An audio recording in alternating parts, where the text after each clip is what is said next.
ते चिंतन जे 60,000 वर्ष तपस्या करून 1400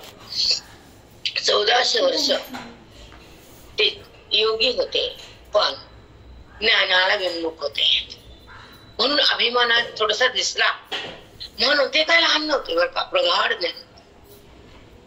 कारण लहान अवतारी पुरुष असतात, ते लहान नसतात, पण ज्ञान थोडस त्यांच्याकडे ज्ञानाला वंचित होते. म्हणून त्याला मुक्ताबाईनं काय म्हणलं, कोरा म्हणली, चांगल्या कोरा, असं त्याचे उद्गार आहेत. आता हे ना काय लिहिलंय पत्र तसं पाठवून दिलं. मोठं म्हणा, आपल्यापेक्षा मोठे कशी, मीच मोठा, लहान म्हणा तर कसं लहानपणा घ्यावं आपण.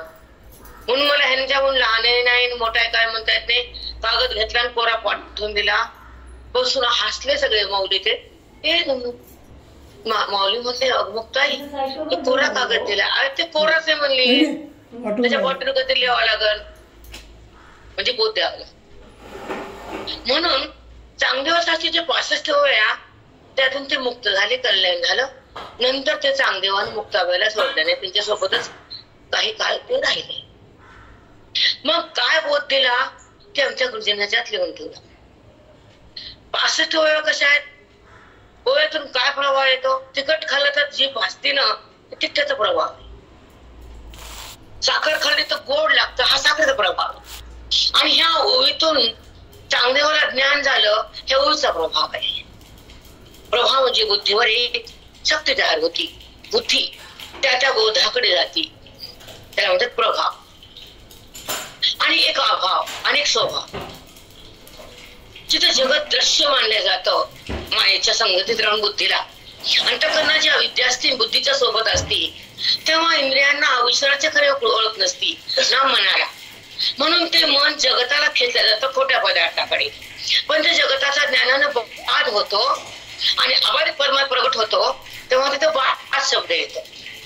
आणि अबाधित तो जे भगवंताचे स्वरूप आहे ते प्रगट होत. म्हणून तिथं बाध आणि अबाधित तत्व प्रगट होत. बाध नंतर मला स्वभाव.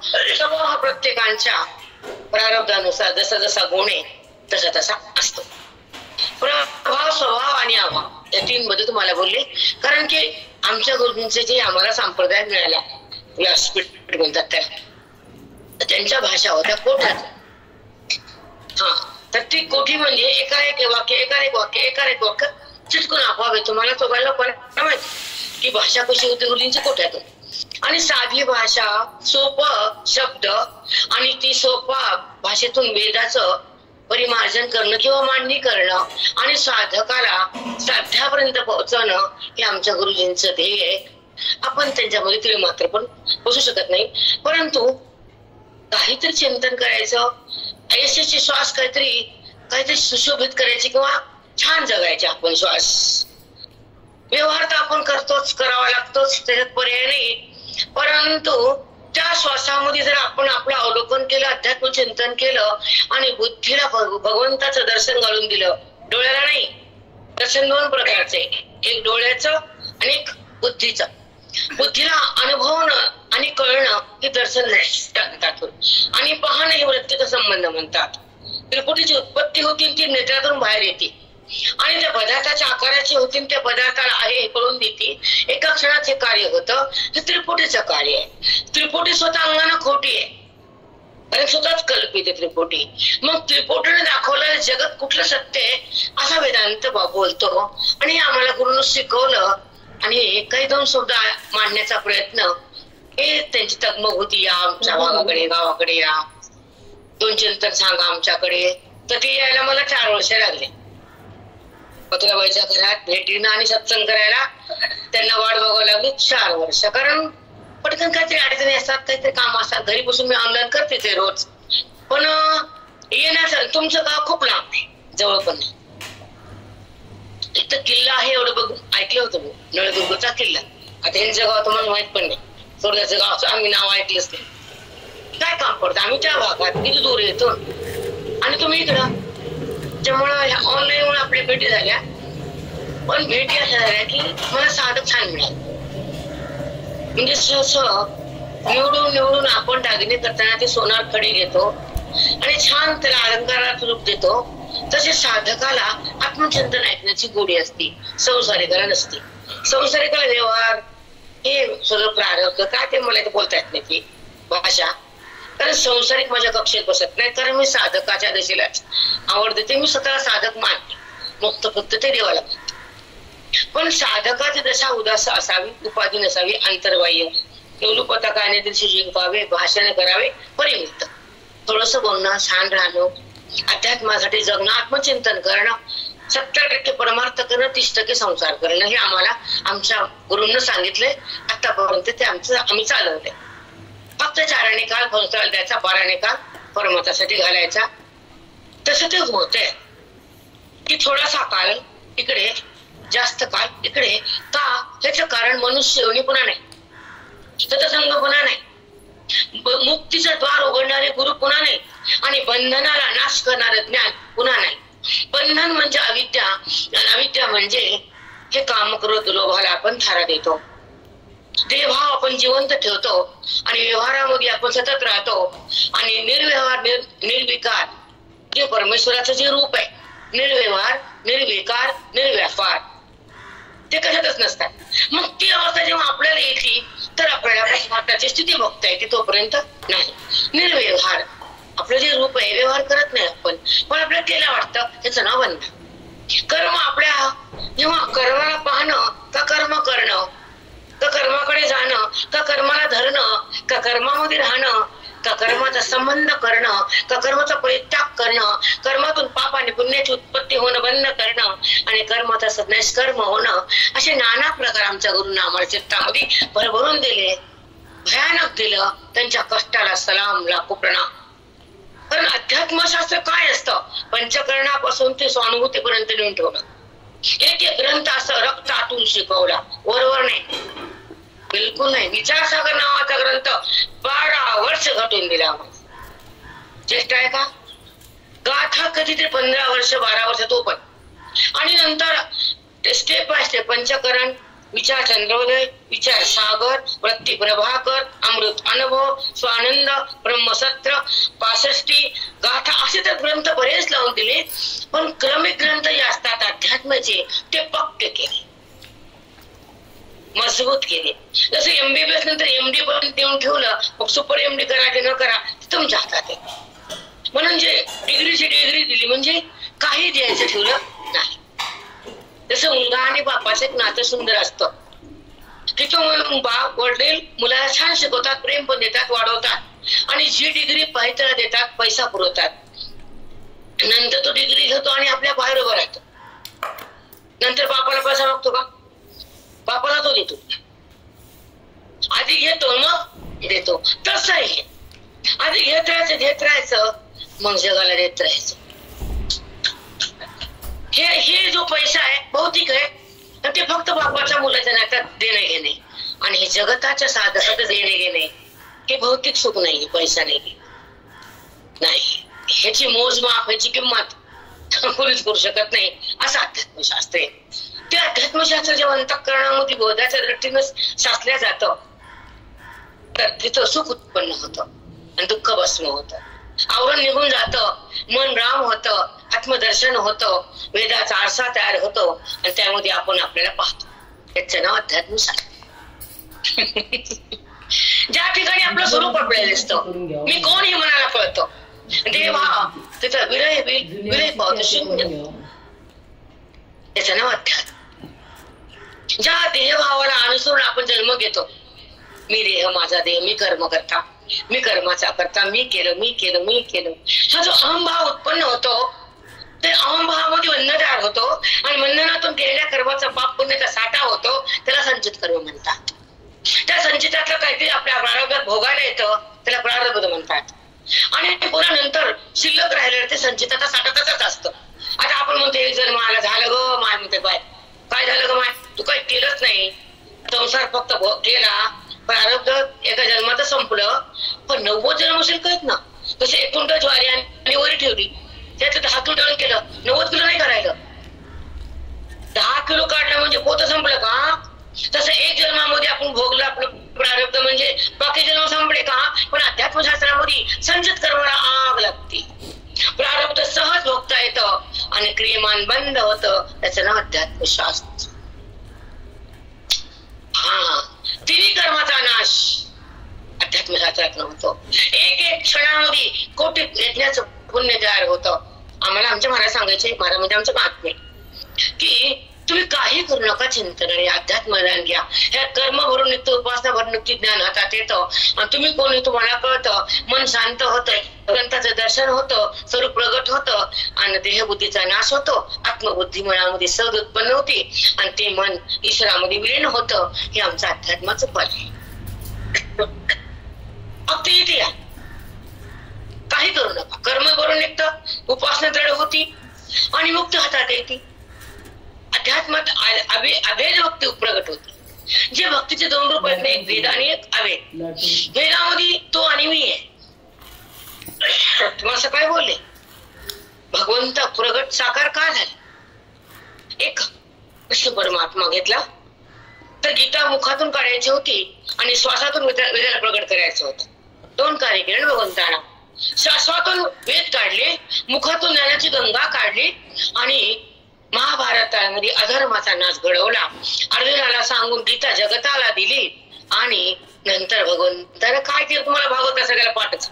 हे काय सांगायची गरज नाही. काय त्यांच्या लीला जी आहे तिथंच आहे, पण स्वरूप वेदात आहे. भगवंताच्या लीला त्या ग्रंथात आहे, भागवतात वगैरे, पण भगवंताचं स्वरूप आत्मचिंतनात आहे. चार वेदाच्या द्वारे जेव्हा मंथन करून सद्गुरूंना तुम्हाला बोधामध्ये आणतात, तुम्ही देहात असतात, पण वेदाची अशी ताकद आहे की तुमची बुद्धी तुम्हाला देहातून बाहेर काढते. जीवात्मा, जो जीव आहे त्याचे नाव जीवात्मा, तो आपल्या स्वरूपाला विसरलाय आणि इकडे अनात्म्या पंचभूता पदार्थात घसरलाय. भौतिक सुख त्याला आवडतं आणि भौतिक सुख क्षणभर असतं, ते सुख नसतं, त्याला भ्रम म्हणतात. मग त्या भ्रमाचा नाश संत करतात, त्याचं नाव बंधन. आपण भ्रमात आहे कारण देहबुद्धी सतत सतत सतत सतत सतत एक क्षण पण देहबुद्धी आपण बाजूला करू शकत नाहीत. मग जन्माला येण्याचा अर्थ काय? देहबुद्धीचा नाश करणं, आत्मप्रकाशात येणं, वेदाचा रस्ता धरणं, गुरुच्या संगतीत राहणं, अध्ययन करणं, गीतेच्या श्लोकाचं जो बोध आहे तो ग्रहण करणं आणि संसार बाजूला करणं. व्यवहार जरी झाला तर वृत्ती न शिवणं, त्याचं नाव ज्ञान. व्यवहार होतच असतो ना. जरी ज्ञान झालं तर पापणी, हलणं, ऐकणं, खाणं, चालणं, बोलणं, झोपणं थांबले. पर्सन घर्षण ग्रहण निमिषण नपी, तुझे श्लोकच गीतेचे. श्वास घेणं, पापणी हलणं, पापणी हलतीच. पाय चालायला लावलं, एका मग एक पाय चालतात, ते फक्त सुरुवात करा, ते पाय झप झप झप चालतात ना. तसं जेव्हा जेव्हा क्रिया होती, जेव्हा जेव्हा कर्म होतं, जेव्हा जेव्हा उपासना होती, पण तेव्हा उपासना करताना पण मी भक्ती केली असं वाटणं, त्या भेद. उपासनेमध्ये जेव्हा चित्त राहतं आणि मी केलेलं नाही, ते कर्म आपोआप होत राहतं आणि त्याला मी पाहतो, त्याला साक्षीभाव म्हणतात. ते ज्ञानवृत्ती असते. पण जेव्हा मी करतो, मी बोलायलो, मी जप केला, मी तीर्थाला गेलो, मी स्नान केलं, मी कुंभाला गेलो, सगळ्याला धरून जे मी असतं ते मी बंधन असतं. पण जेव्हा मी जातो तर मोक्ष म्हणतात. ज्या कर्माला, ज्या उपासनेला, ज्या व्यवहाराला मीचा संबंध नसतो आणि कर्म होत असतं, ते निष्कर्म असतं, त्या कर्मातून पाप आणि पुण्य उत्पन्न होत नसतं, ते जीवनमुक्त महात्म्याचं असतं, आपलं नाही. तिथं पापाने उत्पन्न होत नाही, पुण्य उत्पन्न होत नाही. ती स्थिती असते अंतःकरणामध्ये ज्ञानी महात्म्याची, कारण ते कर्मात नसतात म्हणून. कर्माचा आणि बुद्धीचा संबंध नसतो म्हणून. जेव्हा बुद्धी कर्माशी संबंध करते, इंद्रियामध्ये विकार होतो, गुणाची उत्पत्ती होती, कर्म गुणामुळे होतं, हे ज्यांना कळतं ते कर्माकडे नसतात, ते गुणाची क्रिया म्हणून त्याला पाहतात. म्हणून त्याचं पाप आणि पुण्य उत्पन्न होत नाही. हा वेदाचा प्रसाद आहे, गुरुचा हे सुसंवाद, हृदयाचा आस्वाद आहे सुखाचा. तर जेव्हा कर्म जेव्हा प्रगट होतं इंद्रियाच्या द्वारे, कर्मेंद्रिय ज्ञानेंद्रिय, त्या कर्माचं ज्ञान ज्ञानेंद्रिय होतं, कर्मेंद्रियाच्या द्वारे होतं, कर्मेंद्रियामध्ये गुण जातात, दोघांचा संबंध होतो, क्रिया घडती पण क्रिया करताना अंतःकरण त्या क्रियेमध्ये नसतं, कारण अंतःकरण बाधित असतं आणि ज्ञान तिथं संग्रहित असतं आणि बुद्धी तिथे ब्रह्मरूपात असते, कारण तिथे क्रिया जरी झाली तर संबंध रहित असते, ते जीवन मुक्त महात्म्य असते. मग कर्मातून कसं निघायचं, कर्माला कसं टाकायचं, कर्माच्या फळाला कसं सोडायचं, हे सद्गुरू शिकवतात. आपल्या स्वतःला शिकता येत नाही. कुणी जरी काही असलं तरी बंधन कशाला काढायचं, तोडायचं आणि कर्म कसं करून बाजूला टाकायचं आणि आपल्या आपल्या जागी आपण कसं थांबायचं, हे वेदांतात जाऊन शिकायचं. स्वतःला अध्ययन करता येत नसतं. आपल्याला गुरुची दीक्षा लागते, वेदांताचं शिक्षण लागतं, बोधाचा भडीमार लागतो आणि वेदांत शास्त्र लागतं, तेव्हा मन शांत होतं. वेदांताशिवाय मन शांत होत नाही. उपासनेच्या नंतर ज्ञान मिळतं. भक्तीला पण आम्ही जागा देतो. पहिली भक्ती भेदाची, नंतरची भक्ती अभेदाची. जेव्हा तू आणि मी जेव्हा आपण आपल्या हातून तयार होतो, तू आणि मी असे सूक्ष्म चिंतन आहे. बऱ्याच लोकांना माझी भाषा कळत नाही, तो माझी चूक नाही, कारण अध्ययनाचा अभाव असतो, ऐकण्याचं नसतं. बरोबर सांगणाऱ्यांना ऐकणारी बरोबरच असतात. तुम्हाला माहिती माझी भाषा निर्भीड आणि सत्य. मी खोटं बोलूच शकत नाही आणि खोटं मला हो हो हो हा म्हणता येत नाही, कारण की साधूच्या संगतीत जो सच्चा घडला, चिंतन करून अध्ययन करून पायाला गट्टे पडूस तर जेव्हा आपण अध्ययन करतो तेव्हा बैठक बसती ज्ञानाची, तेव्हा बुद्धी स्थिर होती.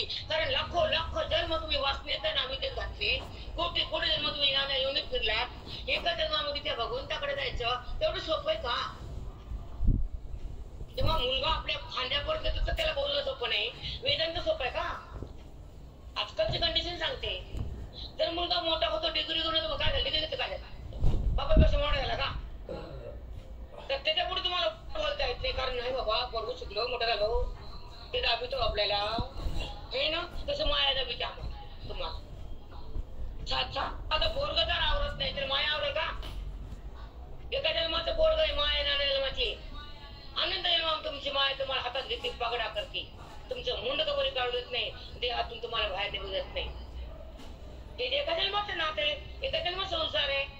पण आनंद जन्माचा जो जे संस्कार आहेत ते मायेची, मी देह, मी करता, मी बघता, मी आलो. एक तुम्हाला उदाहरण देते सिंपल. सकाळ सकाळी आपण म्हणतो दूध आलं, दुधाला पाय येत का? आपण म्हणतो दूध आलं घे, दूध वाला आला का दूध आलं. म्हणजे बोलण्यामध्ये किती भ्रम आहे आपल्या. दूध चालतंय का? त्याला येत का तुमच्या घरी? म्हणजे असंच आहे मग सगळं बोलण्यामध्ये. कसं आहे आपला की दूध आलं, दूधवाला आला म्हणतो का? नाही. अगं आम्ही म्हणतो का, अगं भाजी आली दारावर, आमच्याकडे दारावर गाडी येतात सकाळी सकाळी, फळाचे सगळेच येतात, फक्त बाहेर जाऊन द्यायचं का? आम्ही म्हणतो अगं भाजी आली, जाईन पटकन जा, दहीवाला आला, दही आलं, दहीवाला म्हणत नाही, दही आलं ग. मग ना दही येतं ना भाजी येते, त्याला आणणारा असतो. तसं जगत करता पण असतो आणि जगतातला पण एकच असतो. आणि जगत निर्मिता एक असतो, जगत संवारक असतो, जगताचा पालन करता असतो. पण तिन्हीपेक्षा मोठा त्याचा पाप असतो, तो इथं असतो, नाही का? त्याने जगत उत्पन्न केलं, परारब्ध समोर आलं, तो जगत नियंत्रण झाला. पण जगत उत्पत्तीच्या पूर्वी तो आहे, जगताच्या नंतर पण आहे आणि जगताच्या आत पण आहे. तो माझ्या सोबत आहे. आमचं ज्ञान फार सोपं आहे. तुमचा संसार विष आहे, पचवता तुम्ही. अरे अवघड आहे, सोपं आहे का? आमचं चिंतन फार सोपं आहे. सत्संग केला, अभ्यास केला, मन शांत झालं, सारखं काहीतरी कालच्या विषय भगवंताला दिलं, भगवंत सोबत येतो. नातं सोबत येतं का? नातं टिकतं का? नातं विश्वास ठेवायचा का? नातं सुख देतं का? काय तिथं? संतापाशी धोका नाही, सत्संगात धोका नाही, मौलीच्या ओळीत धोका नाही. म्हणून तिथं सुख आहे, म्हणून विश्वास ठेवायचा. इकडे विश्वास नाही, हा हूं करायचं, ढकलायचा गाडा. पण विश्वास संतावर, ग्रंथावर, बोधावर, चिंतनावर, नामावर, गुरुवर, देवावर, बाकी कशावर नसतो विश्वास. आणि ठेवूच नाही, कारण घात झाल्यावर रूढ येतो. विश्वासाचा घात होता ना. पण जेव्हा भगवंतावर कड मन गेलं तर ते मनाचा घात होत नाही, भगवंताकडून होतो. जे मन भगवंताला प्रेम करतं तो भक्त ठरतो. जे मन ईश्वराला ओळख करतो ते मन संपून जातं. ते ज्ञान. मन मनच राहत नाही. मन संपणं, मन न राहणं, मनाचा व्यवहार बुद्धीमध्ये न शिवणं, केलेले कर्मेचा आविष्कार न चित्तात धरणं, करता भक्त न होणं, क्रियेचा वाद करणं आणि ज्ञानाचे संस्कार चित्तात येणं, अज्ञानाचं ग्रहण जाणं, बोधाचा पाऊस होणं आणि जगताचा वाद करणं, हे अनुग्रह साधूकडून असतो. आपला अनुग्रह घेता येत नाही. कारण दीक्षा झाल्याशिवाय, जेव्हा गुरुची दीक्षा होती महावाक्याची, तेव्हा साक्षीभाव जागा होतो, कर्तेपणा बुजून जातो, अहंभाव मरून जातो, समभाव तयार होतो, तेव्हा जीव शिव होतो, तेव्हा कल्याण होतं. हे साधू करतात, आपण नाही. आणि भोंदू तर नाही बरं का, भोंदू नसतो साधू. येणारा कधीच साधू नाही. हा पण आपण ते कीर्तन तट बंद केलं. पण टाळकर म्हणतो पाकिट, मृदंग बसतात पाकिट, आणि ते बोक्याचं पाकिटच घेते उभा टाकणारा. त्याला काय बघायचं, त्याचं काय ऐकायचं. आपण त्यांचं वारच घेत नाही, तर आपण स्पष्ट बोलणार आहेत. तुम्हाला माहिती व्यासपीठात बसलं मी काय होते, सगळ्यात माहिती. मग अशा करून काय, ते जर घेतो तर देतो काय, ते उभा टाकतो घ्यायसाठी पाकिट. त्याची वृत्ती काय, घेणे. मग त्याला काय देता येईल सांगा. इथं द्यावं लागतं. प्रत्येक ओळीचा भाव, प्रत्येक श्लोकाचा भावार्थ, प्रत्येक वेदाचा जे गमक आहे, बोध आहे, ते तो देतो. जेव्हा अंतःकरण शुद्ध आणि निष्क्रिय, पाप रहित, वासना रहित, भेद रहित, संशय रहित असेल तर तिथून बोध निघतो. खान खान दान दान. सकाळी उघडले ज्ञानेश्वरी आपण काय तर 2 तास होतं ना पुरण का. कारण अति हरिकृपा, अति गुरुकृपा, 4 कृपा आहेत ना. ईश्वर कृपा, अंतःकरण कृपा, गुरु कृपा, ईश्वर कृपा. 4ही कृपा झाल्याशिवाय आपलं सार्थक नाही. म्हणून सगळ्या एक कृपा चलत करायच्या आणि सगळ्या कृपा पूर्ण झाल्यावर त्या भगवंताचा स्पर्श होतो. आतू भोगायचा, त्याचा ना अमृत अनुभव. आपला काय झाला, अरे सकाळी झालं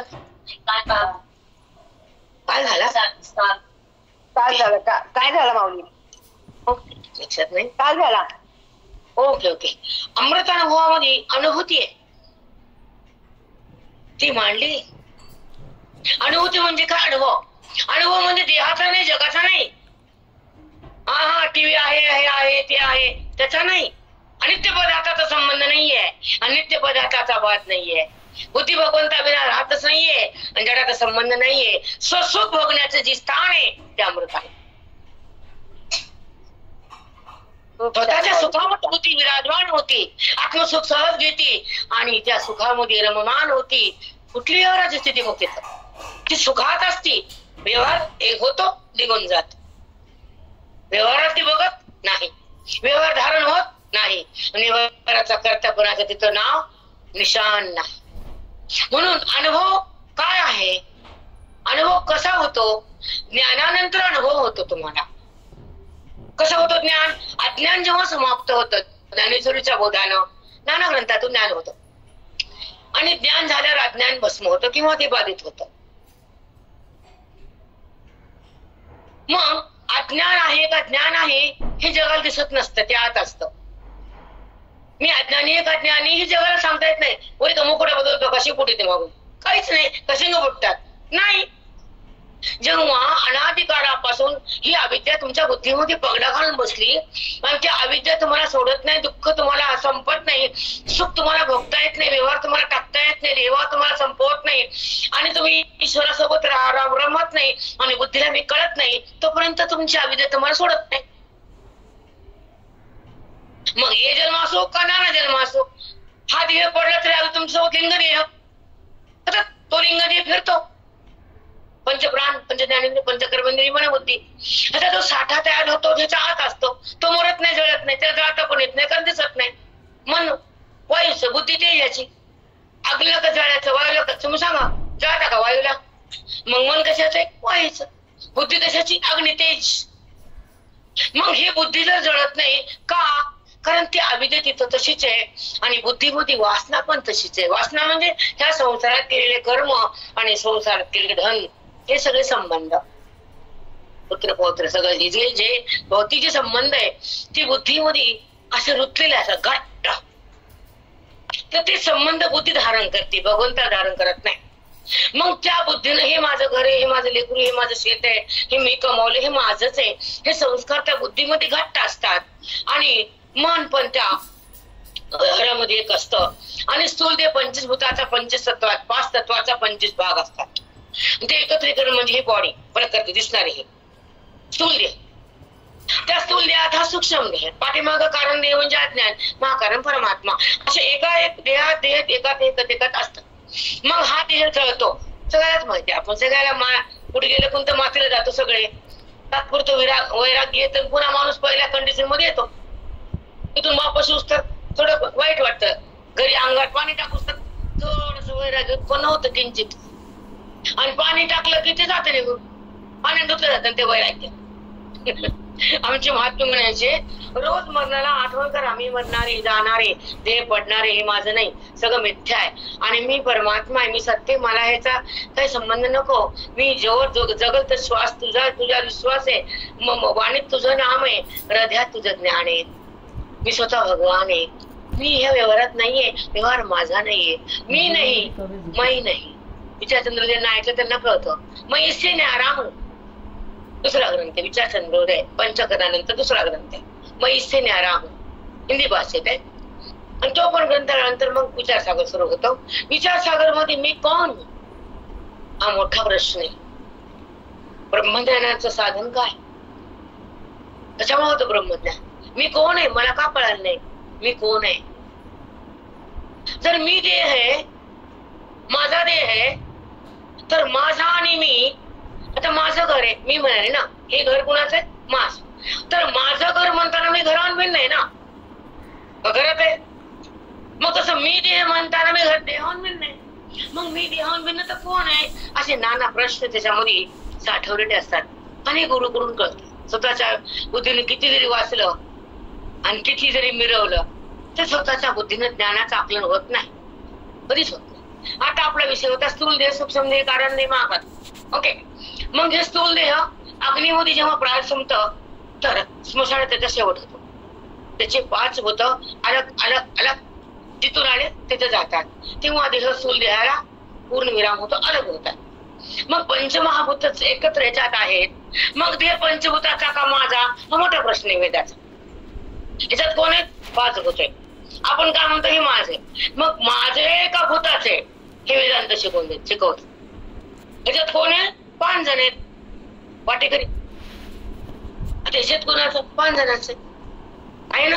तसं हे क्षेत्र कोणाचं आहे? 5 भूताचं आहे. ह्याच्यामध्ये काय पिकतं? पाप पुण्य, कर्म, साधना, ज्ञान, मोक्ष सगळं पिकतं की नाही का? पिकत. तुम्ही जे केलं ते पिकतं. एरंडी लावलं तर एरंडीच येते. हा, धोत्राला धोत्राच येतो, विषारी नाही येत धोत्रा.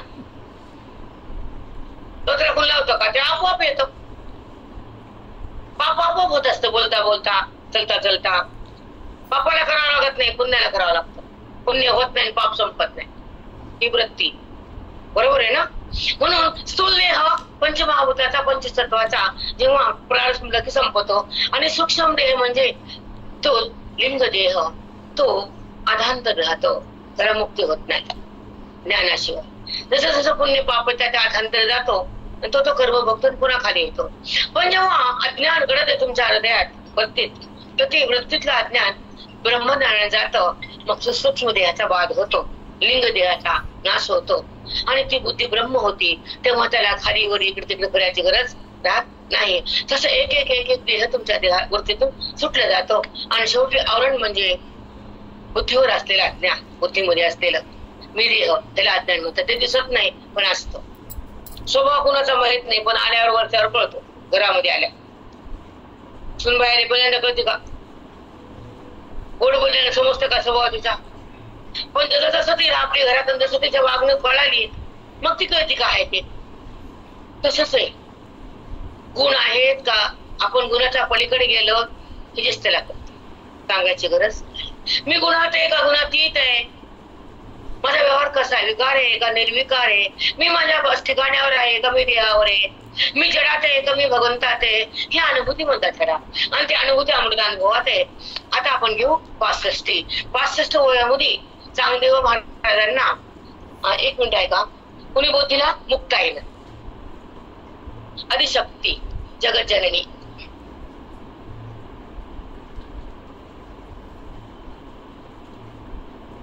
गेले का व्हिडिओ फोटो काढले वाही वाजता येणार 65 होऊया. म्हणून दृश्याचे झालेपणे दृष्टी द्रष्टत्व होणे, पुढती ते गेली जाणे तैसे निधोणे. पुढती ते गेली या दोन्ही दृश्य आणि द्रष्टा दोन्ही जातात. हे बोध म्हणजे सूक्ष्म आणि महान आहे, फार महान आहे. हा बोध कुठल्या प्रमाताला कळू शकत नाही. तपश्चर्या पाहिजे अंतःकरणाची. नाम प्रमाता जो शिव जीवात्मा तो तपस्या करून करत करत करत ह्या साधनेकडून देतो. त्याचा जन्म शेवटचा असतो तेव्हा तो मुक्तीचं ज्ञान ऐकतो.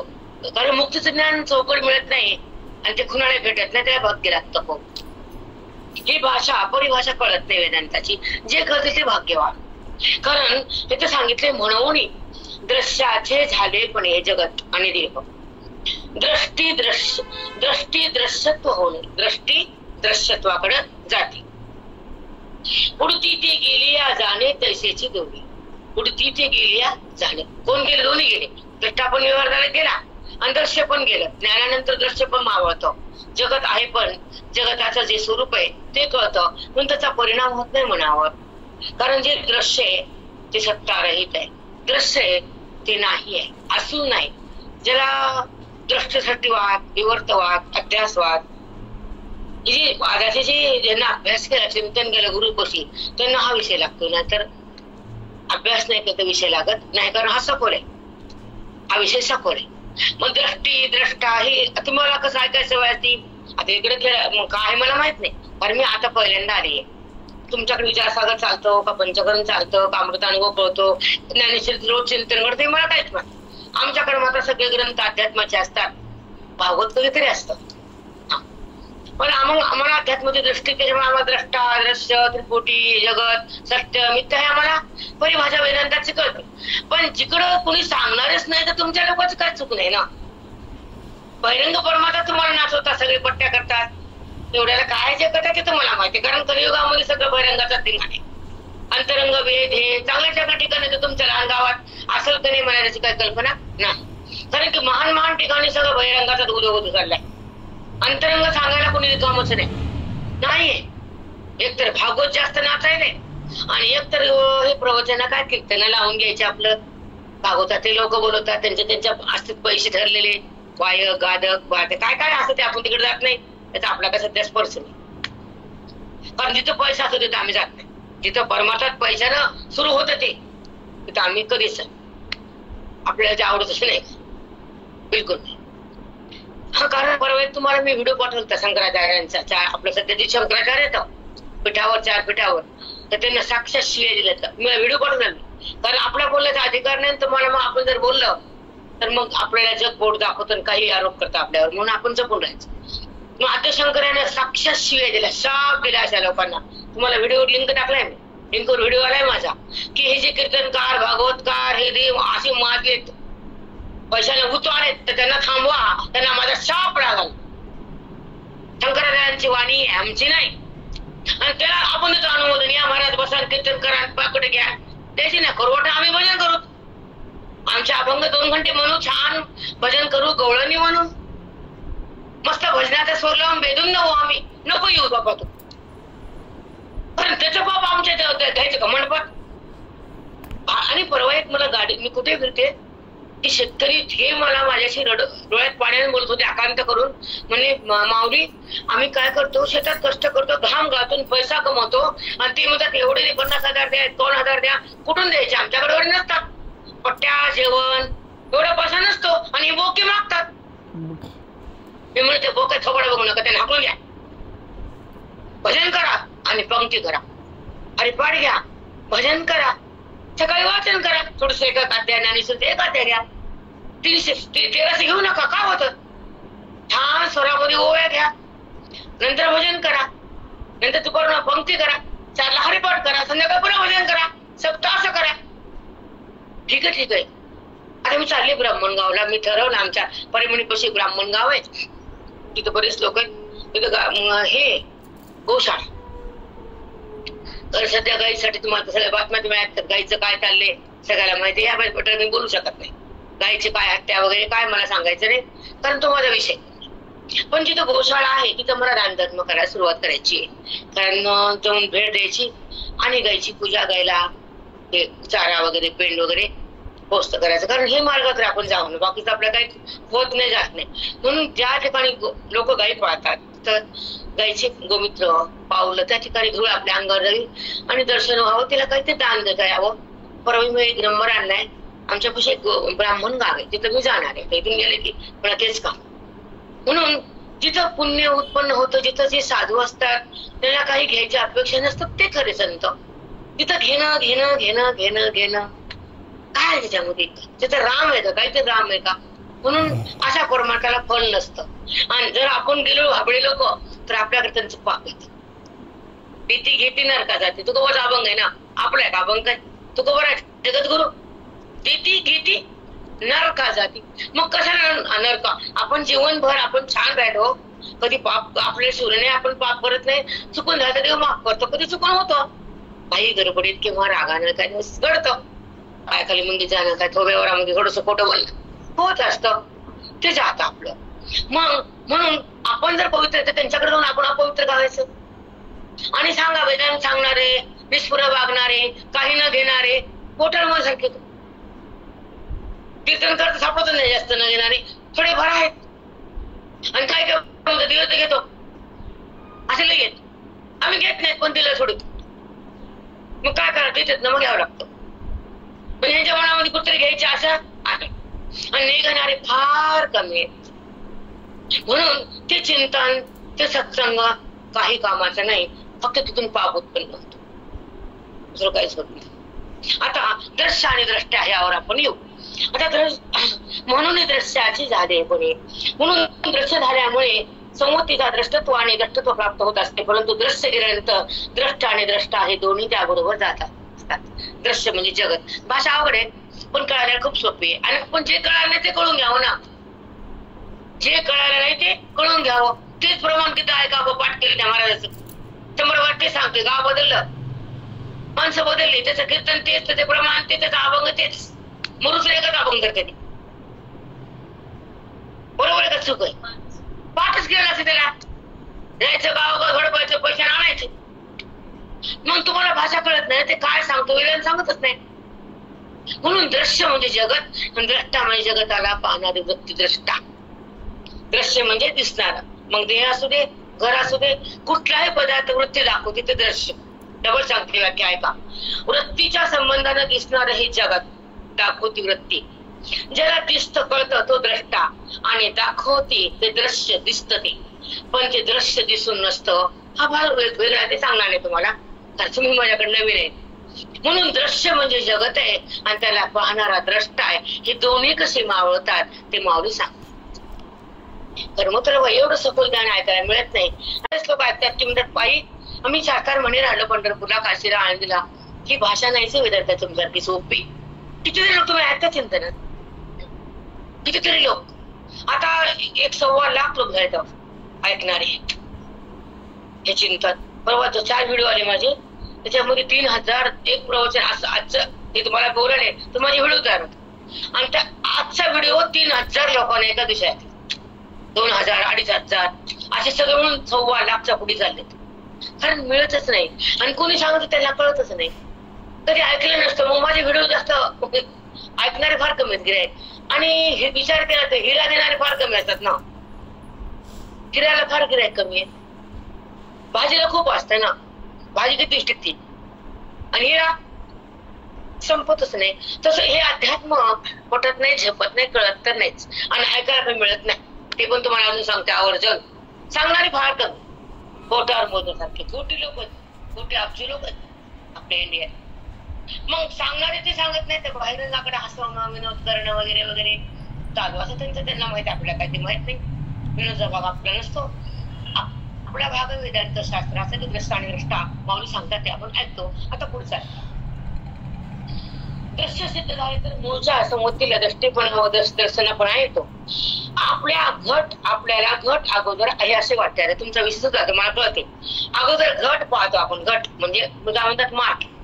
घटाला काय म्हणणार इकडे? मातीचा म्हणतच ना आपण. घट पाहतो तर घटाला कोण दाखवते? वृत्ती.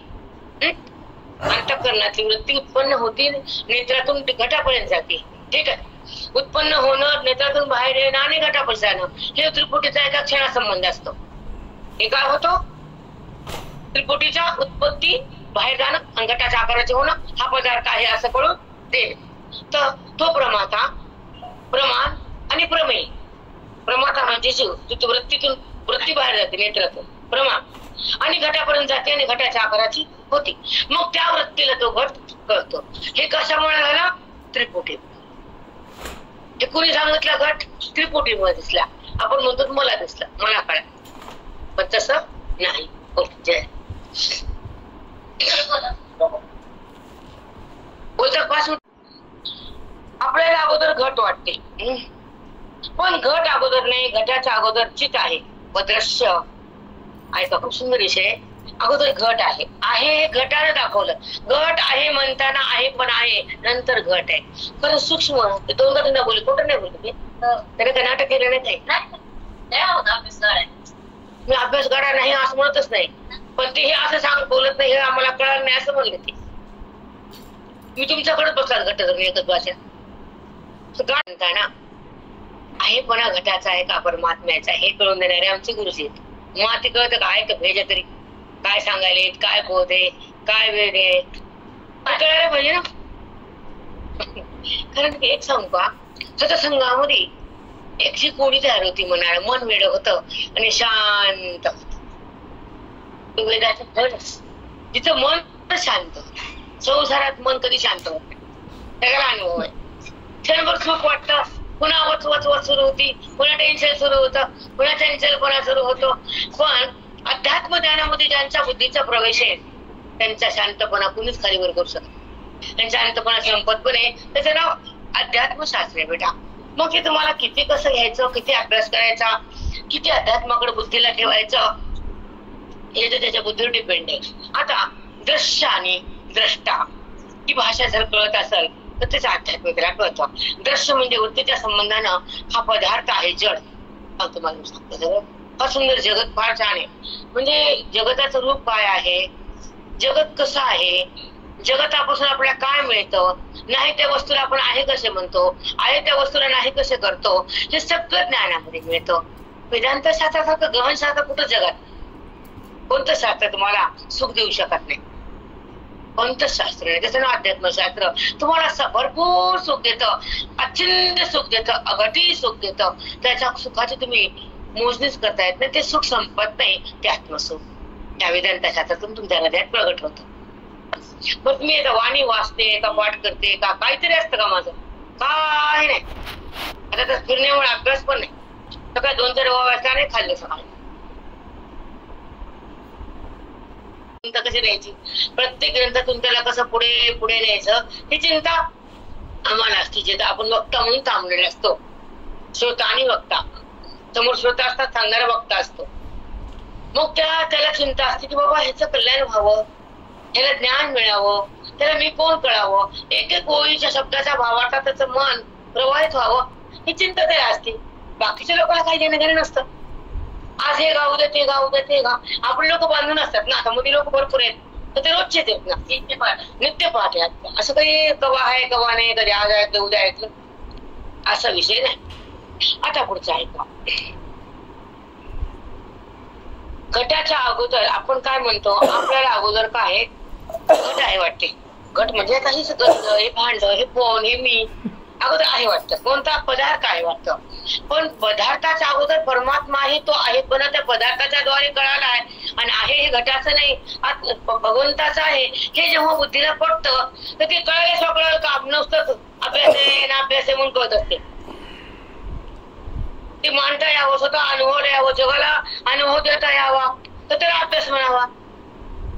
कशाला मी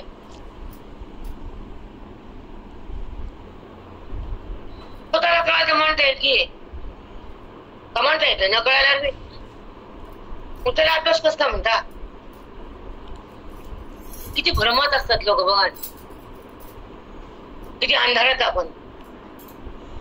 की घट आहे म्हणताना आहेपणा घटाचा नाही, देह आहे म्हणताना हा देह आहे म्हणताना घट देहाचा आहेपणा नाहीये. हे ज्या बुद्धीला कळत नाही त्याला आहे स्वरूप कळालं नाही. आहे कुणाचं परमात्म्याचं आणि नाही जगताचं. हे ज्ञान वेदाचं, कर्ण बुद्धीचं, साक्षात्कार बोधाचा, आविष्कार त्या ज्ञानाचा आणि स्पर्श भगवंताचा. बरोबर ते वाक्य ऐकून तरी म्हणा गाड्या अभ्यास हा एवढे कुठे जावं भेटलं. आता ते वाक्य सांगा ना मी बोललेले, त्याला बोला. वाक्य आता मीच बोलले ना, मी सॉरी. आता काय व्यवहार बोलावं लागतं. किती वाक्य आले पाठ केले मी पाठ केले का, मग सांगा की मी काय सांगते ते आहे का ताकद.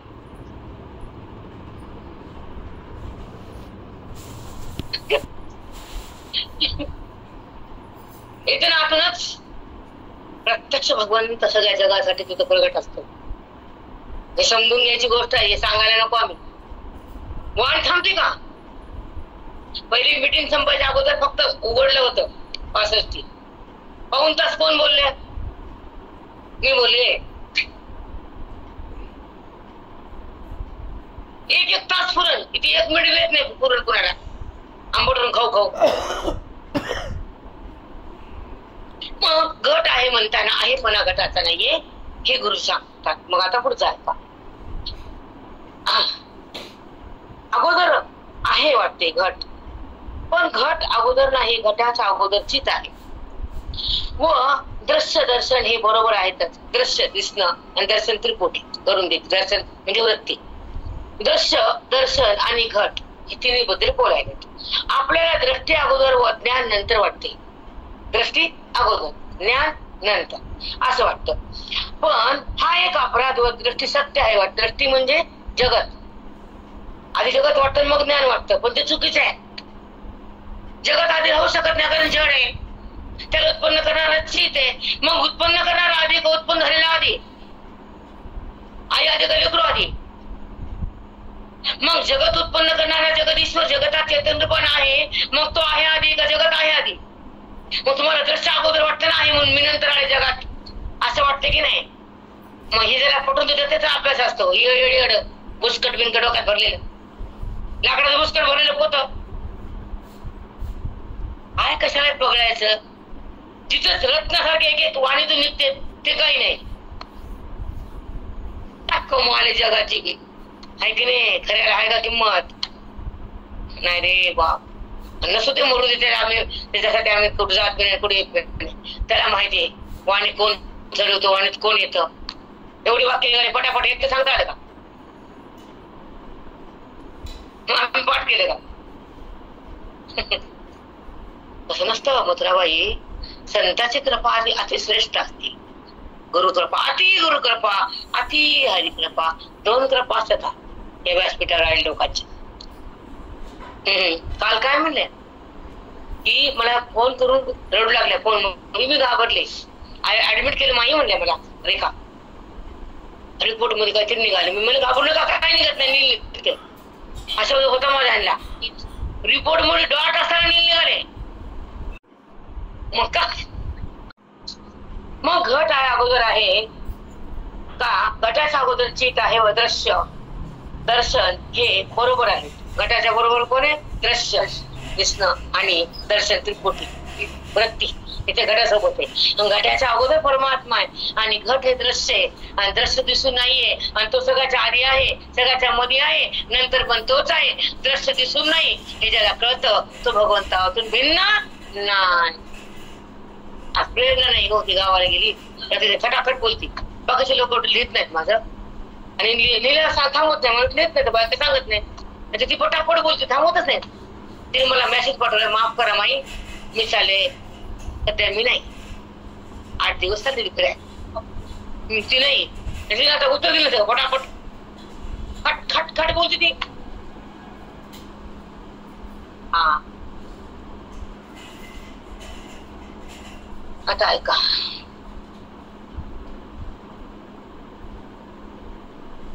आपल्याला सृष्टी अगोदर व ज्ञान नंतर असं वाटतं. सृष्टी म्हणजे जगत. जगत आहे वाटतं, ज्ञान नंतर झालं वाटतं. मला घट कळायला वाटतं. घट आणि कळणं हे चित आहे आणि घट हे दिसत नाही, पदार्थ जड आहे आणि त्याचं ज्ञान नंतर वाटतं. पण ज्ञान अगोदर आहे, परमात्मा नंतर घट उत्पन्न झालाय. आधी घट आहे म्हणजे दृष्टी आधी नाहीये. घट म्हणजे सृष्टी आणि ज्ञान म्हणजे चित, कळणं. घट आहे चित आहे, कळणं. परमात्मा सचित आनंद आहे. पण घट आहे म्हणताना तो आहे, दिसून दृश्य घट आहे. कारण घट जर बघितला, घटामध्ये काय आहे? माती. तर मी म्हणलं माती आहे तर आकार गेला. कुठे घट? पूर्ण मातीची, पूर्ण घट घटाची. तुम्ही म्हणत घट आहे, मी म्हणलं माती. काय बोला होतं बाई? तुम्ही काय म्हणत? मी आकाराला सोडलं, तुम्ही आकार धरला. मग घट आहे म्हणताना माती कळाली मला, मी आकार सोडला. माती आहे म्हणताना त्याच्या घटाचं जे स्वरूप आहे खरं ते कळालं. पण आहे पण घटाचा बी नाही, भगवंताचा हे कळताना घट आहे गेला. आणि मग अवघड हे अवघड आहे, दिवस अवघड आहे. टकोर आवड आहे का तुझं? मी आवड आहे. बेजा कमी आहे आणि मध्ये गाड वाघ गाड आणि गाड साठायचं असतात, मजबूत असते. बरोबर का चूक? कळण भाजी भाकरी गिळण. आता पुढचं आहे या सृष्टीची. आता पुढचं आहे का? अगोदर सृष्टी वाटते, ज्ञान नंतर वाटते, हा आपला अपराध. नंतर सृष्टी सत्य वाटते, हा दुसरा अपराध आहे. सृष्टी खरी वाटते, दुसरा अपराध. सृष्टी आहे पहिला अपराध, आहे तिसरा आहे का? त्या सृष्टीची तादात्म्य ठेवलं तर दुःख आहे, मोठा अपराध. इथे सुंदर मांडे. बापरे, त्या अनोळखी जग दिसते. स्वरूप म्हणजे परमात्म्याचं खरं. त्याची ओळख नसली तर जग दिसतं आणि त्याची ओळख झाल्या जगाचा बाध. स्वरूपाचे अनोळखीमुळे जग दिसते, हे न कळल्यामुळे जग सत्य वाटते. जगताच्या स्वरूपाच्या ओळख नाही म्हणून जग दिसलं. बरं दिसू दे, खरं म्हणू नको, तर खरे म्हणतो. खरं आहे परमात्मा, सगळं झोटे बाकी. मग अनोळख परमात्म्याचे जग दिसलं, बरं दिसू दे, त्याला खरं म्हणू नको ना पहा. ते म्हणतो जगत सत्य. मग का मरतो आपण? जगतातले भाग आपण आहेत ना, मग सत्य म्हणजे मरून आहे ना, का मरते? मग सत्य आहे का नाही? मग जगत हे न कळल्यामुळे जग काय वाटते? सत्य वाटते. स्वरूप न कळल्यामुळे जगत पण काय वाटतं? सत्य वाटतं. जग सत्य वाटल्यामुळे सुख दुःख होतात. सुख दुःख होण्याचं कारण काय? जगताला दिले सत्य. म्हणून ब्रह्म सत्य जगन मिथ्या जीव ब्रह्मावना पळा वेदांताचा 4 वेदाचा सार आहे हा सिद्धांत. ब्रह्म सत्य फक्त विश्व, जगन मिथ्या, जीव ब्रह्मावना पळा. जीव ब्रह्मस्वरूप एक क्षणभर सुद्धा भिन्न नाही, अलग नाही. जीव हा ब्रह्मच आहे, हा वेदाचा सिद्धांत आहे. आपण जीव ह्या देहाकडे देऊन टाकले. देह माझा म्हणतो, मी देह म्हणतो. मग कुठं स्वरूप आहे इथं? कुठं परमात्म्याची ओळख आहे? कुठं आत्मदर्शन आहे? कुठं आपल्या मनाला भगवंताची भेट आहे? कुठं आपला परमात्म्याशी ऐक्य? आपलं ऐक्य देहाशी मग दुःख सुख, दुःख दुःख, सुख दुःख. जे गेले वाटतं, जे मेले वाटतं, जे आहे वाटतं, जे नाही वाटतं, हे सगळं वृत्तीचा खेळ आहे. पण तो आहे वाटतं हा वृत्तीचा बाध आहे आणि तो मी आहे हे सब साक्षात्कार आहे.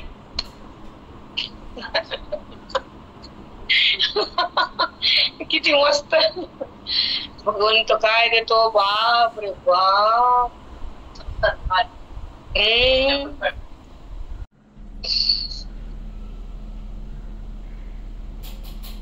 जगत सत्य वाटल्यामुळे सुख दुःख होतात. सुख दुःख धर्म अधर्म हा कार्य अध्यास आहे.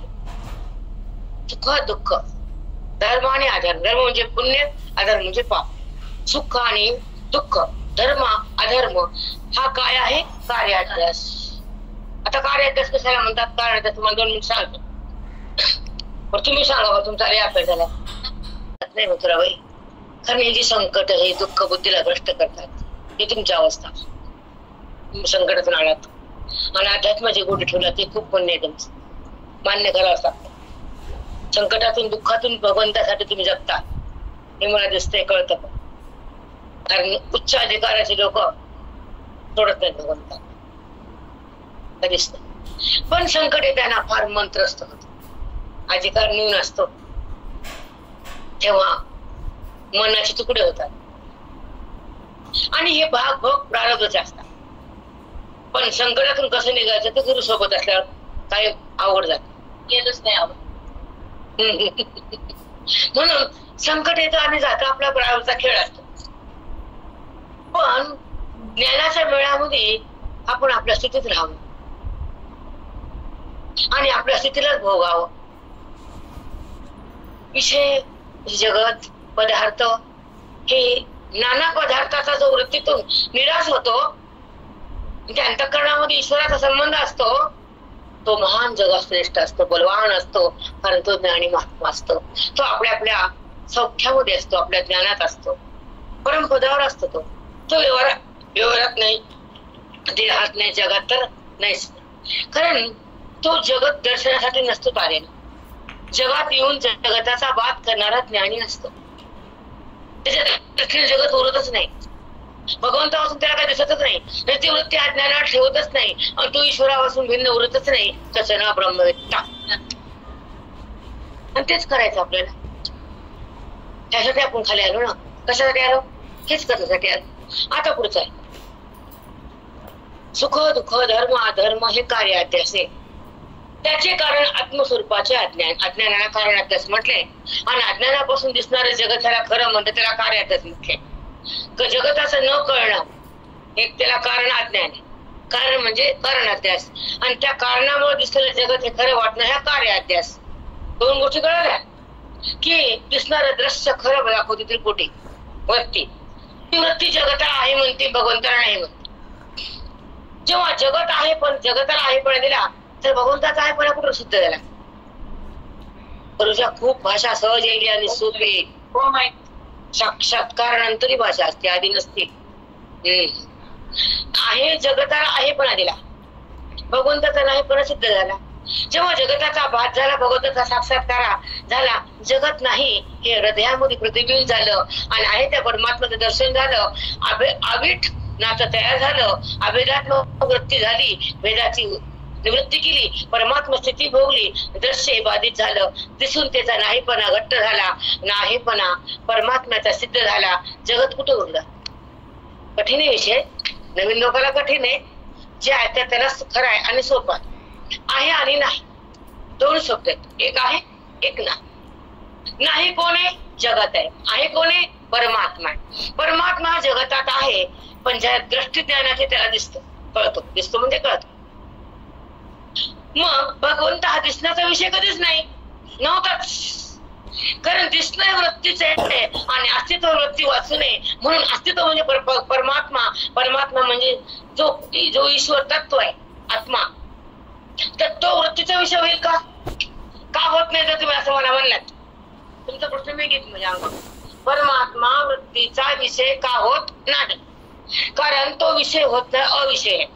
कारण पंचमहाभूताची सृष्टी आहे आणि पदार्थ भौतिक आहेत आणि भौतिक हे अविद्याकार्य आहेत आणि अविद्याकार परमात्मा नाही, म्हणून तो वृत्तीचा विषय हा. इतकं जावं लागतं का? मीच कमी का, मला काय नव्हतं गरज नाही असं म्हणतो आपण. तसं नाही. पण जेव्हा गुरुचा आधार असल्यानंतर काय, कशाची कमी पाण्याची निष्ठा असावी. आमचे काका म्हणायचे मौली डोंगर म्हणलं, डोंगरच म्हणायचं, मौली नाहीचे. इतका विश्वास असावा तर त्या ठिकाणी त्या भगवंताची भेट होती, नाहीतर नाही. आणि अलीकडचे भुरटे चोर त्या भावड्या लोकांना बोलवायले, त्यांना काही माहित नसतं बिचाऱ्यांना, त्यांना काही माहितच नाही, ज्ञान माहित नाही, वेदांत माहित नाही, त्यांना कोणीकडे फेकाडे. ते बिचाऱ्यांचं काय चुक आहे? मी लोकांना काही दोषण देत नाही. या लोकांना भाबडे बिचारे आणि हे भामटे येत, त्याला काही येत नाही, सांगता येत नाही, बोलता येत नाही, बोलता येत नाही असं म्हणत पण येते, कबूल करत नाहीत. कबूल म्हणून आजकालचं जे कलियुग फार विचित्र आहे. देणारे फार कमी आहेत, उद्धार करणारे फार कमी आहेत. कुणाला तळमळ नाहीये, कुणाची आहे तळमळ? आपण जर समोर बसल्याचा कल्याण करत असेल तर बसू समोर. जर समोर आले आपल्या तर त्यांचा नजर पडली तर त्याचं कल्याण व्हावं, संसार सुखाचा व्हावा, ही आतून दृष्टी असते आमच्या लोकांची. किती लोकांना अनुभव नाही या गोष्टीचा, आला की नाही? भरपूर लोकांना अनुभव आला या गोष्टीचा की गुरुनिष्ठा काय असते, आशीर्वाद त्यांचा काय असतो, आपण त्यांच्यावर विश्वास ठेवला तर आपलं जीवन कसं सहज जातं हे अनुभवानं कळतं, बोलून नाही. तुम्हाला म्हणलं आमचे गुरुजी परीस आहेत आणि हे व्यासपीठ त्यांचं आहे, त्यांच्याकडे गेलं तर आपल्याला काहीच कमी पडत नाही कदापि. कुणाकडे जर मी पाऊल टाकलं त्यांच्या घरामध्ये लाख लाख लाख होत आहे, असे किती अनुभव. फक्त पाऊल टाकला तर विश्वास दूरची बात, पण एक निष्ठा असावी लागते ना गुरु, विश्वास, प्रेम, एक काहीतरी असावं लागतं ना. काही नसलं कसं काय होईल, मात दगड कच होत नसते. आता पुढचं आहे का, कार्य अध्यास आणि कर्म अध्यास. जगताला कार्य अध्यास म्हटले, जे की दिसतं वृत्ती संबंधून जे कार्य दिसतं हे जगत रूपी कार्य, त्याला दाखवते त्रिपुटी, आणि त्रिपुटी ही खोटी आहे आणि तिचं कार्य पण खोटच आहे, कारण स्वतःच खोटी आहे, तिचं कार्य कुठलं खरं खरं आलं. म्हणून जगत हे कार्य अध्यास आहे आणि जगताला दाखवणारं कारण अज्ञान हे कारण अध्यास आहे. कारण अध्यास म्हणजे अविद्या आणि अविद्येने दाखवलं जगत हे कार्य अध्यास, आणि त्याला कारण अज्ञान हे कारण अध्यास, आणि हे दोघांच्या संबंधाने दिसणारे जगत हे खोटं, कारण ते क्षणाक्षणा नाश पाहिले ना. दिसताना पदार्थ नाही, दिसायच्या आधी बी नाही, नंतर तो राहत नाही, कारण त्याचा नंतर नाश होतो. सांगा जगतात जन्मलेला कोण राहिला आतापर्यंत? आत्मा जात नाही पडेगा, कधीच जात नाही. जातो का परमात्मा? नाही. म्हणून दिसणारं दृश्य हे दिसून नाही हे आमचा वेद हात वरी करून सांगतो. म्हणून जगतासाठी रडायचं नाही, सुख दुःख करायचे नाही, कारण दृश्यही नाहीच आहे.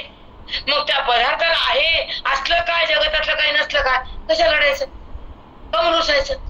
फक्त जगतामध्ये जो आहे, जगताच्या आधी जो आहे, जगतानंतर जो राहणार आहे तो परमात्मा मी आहे असं ज्यानं बुद्धीला शिकवलं तो जगतामध्ये अमर आहे, त्याला मृत्यू आहे. हे कळा का दुसरं कळा सांगा? मला हे नाही, मला घर नाही, मला लेकरू नाही, मला पैसा नाही. कशाला तुला पैसा? तुला मोकळ ज्ञानासाठी. तुला नाही मिळतंय कळायला नाही. प्रत्येकाला काही ना काही उणीव असतेच आहे, प्रत्येकाला काहीतरी खेळ असतात. लोकांचा दिसतो आपल्याला, आपल्या हातून असतो ना, बरोबर आहे की नाही? मग आहे आणि नाही ह्याच्या पलीकडे तो आहे. म्हणून हे क्षणभर आयुष्य ह्याच्यामध्ये खेळ करायचं नाही, ह्याच्यामध्ये आपल्या जीवाचा मात्र करायचं नाही आणि आपली बुद्धी भ्रष्ट करायची नाही, देहाकडे तिला ठेवायचं नाही, मुलातून काढायचं नाही, तिला भगवंताला काही मागायचं नाही आणि त्याला त्याचं स्मरण केल्याचं राहायचं नाही आणि त्याच्या अभेदात जगल्याशिवाय देह सोडायचा नाही. हे पाहणं असावं आपला. आणि कुणाचं पोरग, कुणाची पोरगी सांगा? पोरगी त्याच्या वयाची, पोरग सोनाचं, हे का भूताचं काय? उलट नसली पिढ्या काय म्हणलं, मस्त आहे म्हणजे मुर्दे एक नाही घेणं देणं डोंगर नाही पुढे धसकीच मरूच तर तिचं कसं तिचं कसं. आता घरात काय करायली, आता नीट वागायला की नाही, मरावं लागतं माय बापाला, ती आपल्या वागती ढोरासारखी घरात. पण तिच्यामुळे किती लोकांना आघात येते कळतं का? गाठीला कळतं का? पण आपल्यामुळे लोकांना त्रास व्हावा असं वागू नये हे जर बुद्धीला कळतं तर बुद्धी अशी भ्रष्ट होतच नाही. अति पाप म्हणजे अशी लेकरं पत्राडा येते. आणि माझी भाषा स्पष्ट असते, मी कोणाला भिणारी बाई नाही. खरं ते खरं, खोटं ते खोटं.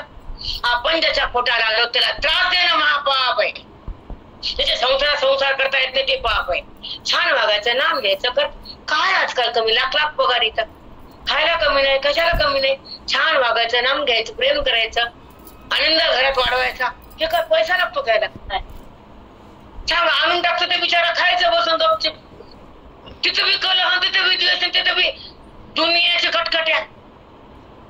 आम्हाला काय नसताना आम्ही जगलो छान. आम्हाला लाख रुपये भाषा कधी ऐकलीच नव्हती, तेव्हा 1000 मत होत आमच्या लहान. 1000 म्हणलं की छान वाटायचं, आहे की नाही? पहिले हातात एकच रुपये द्यायचे लोक, 2 रुपये, 5 रुपये दिले की मग 5 रुपये दिले. तिथं 500 रुपयात आत्मा थंड होऊन झाला.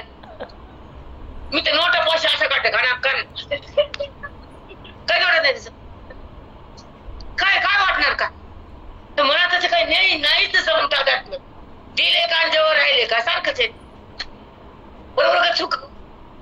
मग उदार अंतःकरण असावं, आपल्याकडून कुणा दुःख होणे असा व्यवहार असावा, आपण छान व्यवहारामध्ये गुंतून पडावं, संसार आनंदाने करावा, कुणा त्रास होणे असं वागावं. आपण जगलो तर लोकांना त्रास देतो तर काय फायदा आहे? सांगा, फायदा काय? मग जन्मून बी सुख नाही, जन्मानंतर बी सुख नाही, लग्न झाल्यावर बी माय बापाला सुख नाही, मग जन्मून काय केलं आपण? परमात्मा आमची गोष्ट आहे, बरोबर का चूक आहे?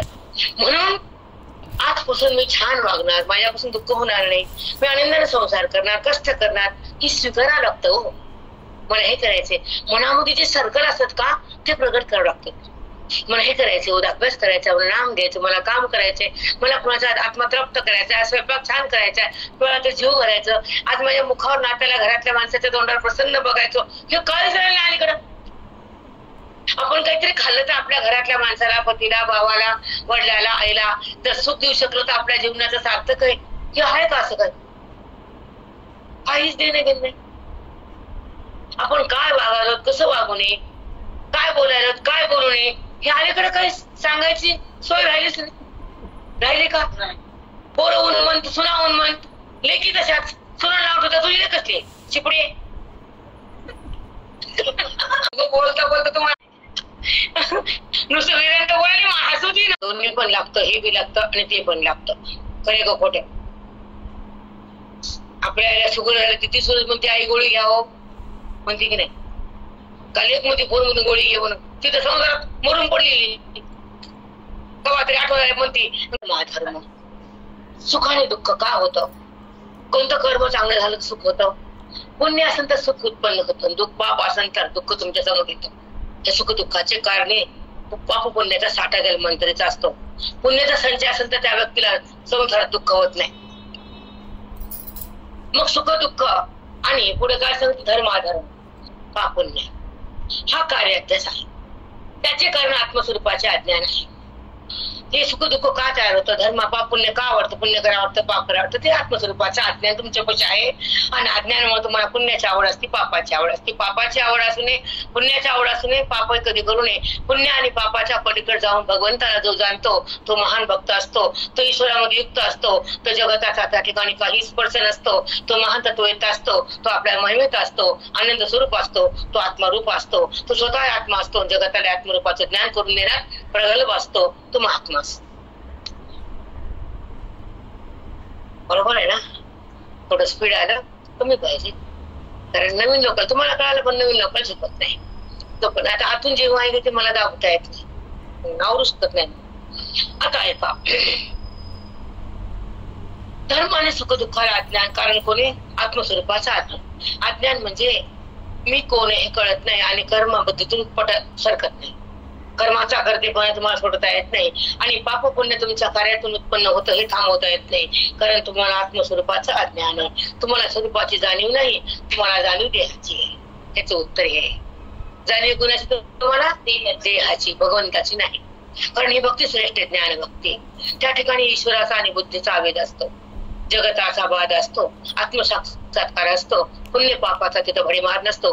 पुण्य पाप विरहित अंतःकरण ईश्वरामध्ये लीन असतं. केलेल्या कार्याचा वाद असतो. पुण्य पाप कुठला असतो? खूप शब्द छान येतात मग मुद्राबाई पट्टले हो का हृदयाच्या पाठीवर, पण सांगणं लिहिणं होत नाही ना. तर उत्तर लिहिलंय हृदयाच्या पाठी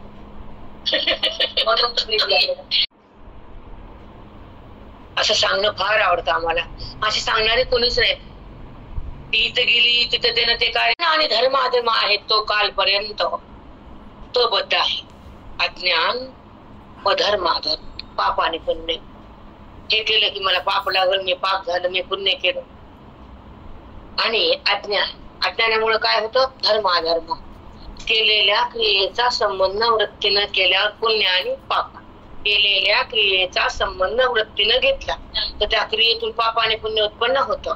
पण जी क्रिया होते आणि जाती संबंध त्याचा रहित असतो, वृत्ती त्या कर्मात नसती, त्याचे संस्कार पण संपलेले असतात आणि वृत्ती भगवंतात लीन असते, झालेल्या कर्माचा साक्षी भाव असतो, तर पाप पुण्य विरहित कर्म असतो तो ज्ञानी महात्मा असतो.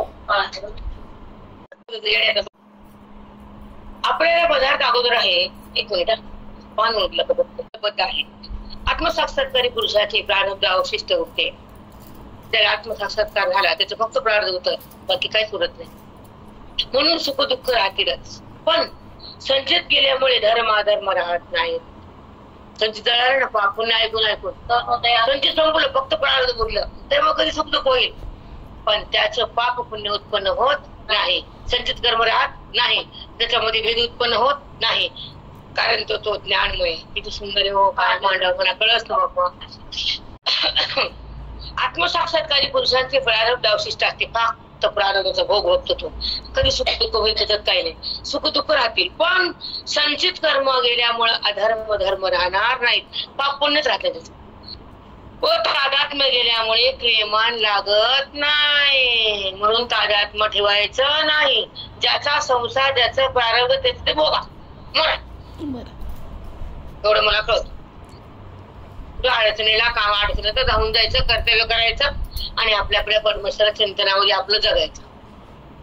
बरोबर आहे का चुक? आपण इथपर्यंत गेलो, पुन्हा खाली कशाला यायचं त्यांच्यामुळे वाटते. पण पदार्थाचे ज्ञान युगपत आहे. आपल्याला ज्ञानाचा प्रभाव कळतो, पण पदार्थाचा प्रभाव कळत नाही. इथपर्यंत आली मी नंतर मस्ते. आपल्याला पदार्थ अगोदर आहे व ज्ञान नंतर झाले असे वाटते, पण ज्ञान नंतर तसं वाटतं की मला घट कळाला, मला बासुंदी करता आली, माती करता काय जवळ करता, त्याच्या ज्ञानानं ते झालं. ज्ञान त्याचंय, कळणं त्याचंय, आपलं काय काहीच नाही. मग आपल्याला पदार्थ अगोदर व ज्ञान नंतर झाले असे वाटते, पण पदार्थाचे ज्ञान युगपत आहे. म्हणजे एका क्षणी पदार्थ त्याचं ज्ञान, पदार्थाचा नाश म्हणजे ज्ञानाची पण निवृत्ती. म्हणजे युगपत म्हणजे एकाच काळी. दृष्टीसृष्टी वाचिकला कोणी ज्ञान करावं, आपला जीवनामध्ये आपण सार्थक करून घ्यावं. ह्या नात्यात, ह्या संसारात, ह्या घरात अडकू नये, वासना भडकू नये, घरात मन अडकू नये, वासना भडकू नये. आपलं प्रारब्ध जसं असं भोगावं, आत्मचिंतन करावं, साधूला भेटावं, सत्संग करावा आणि त्या परमात्म्याचा आविष्कार हृदयात व्हावा. जो भगवंत आहे तो बुद्धीला भेटावा आणि मी कोण हे मला कळावं. जोपर्यंत मी कोण हे कळत नाही तोपर्यंत जीवनाला सार्थकता नाही. जन्मात काय मेलात काय काय उपयोग, आला तर गेला, वाया गेला. हाताला ज्ञान नाही, भक्ती नाही, उपासना नाही, वैराग्य नाही, साधुसंग नाही, साक्षात्कार नाही, तुमची बँक पुण्याची नाही, तर खर्च आलो कशाला गेलो कशाला हे माहितीये का? असे किती हजारो लाखो लोक येतात आणि जगतात, व्यवहार करून जातात, दुःख बघून एकरूप होतात, भेदामध्येच राहतात. अशी ज्ञानाकडे फार संतांची भेट नाही, ग्रंथ कळत नाही, वेदांत माहित नाही, ओवी लागत नाही, ज्ञानेश्वरी कळत नाही, गीता माहित नाही, त्या लोकांचं जगणं काय? जसं हे प्राणी पशु येऊन जगतात तसं आपण पशु सारखे, त्याला 4 पाय तुम्हाला 2 पाय, फरक काय? काहीतरी येऊन काहीतरी करावं आयुष्यात, येऊन काय लिहिलं हे समजावं आणि ओवी सोबत मन असावं, देहासोबत नसावं. एवढं आम्हाला सांगता येतं, बाकी काय सांगता येत नाही. पुंडलिक वरदान.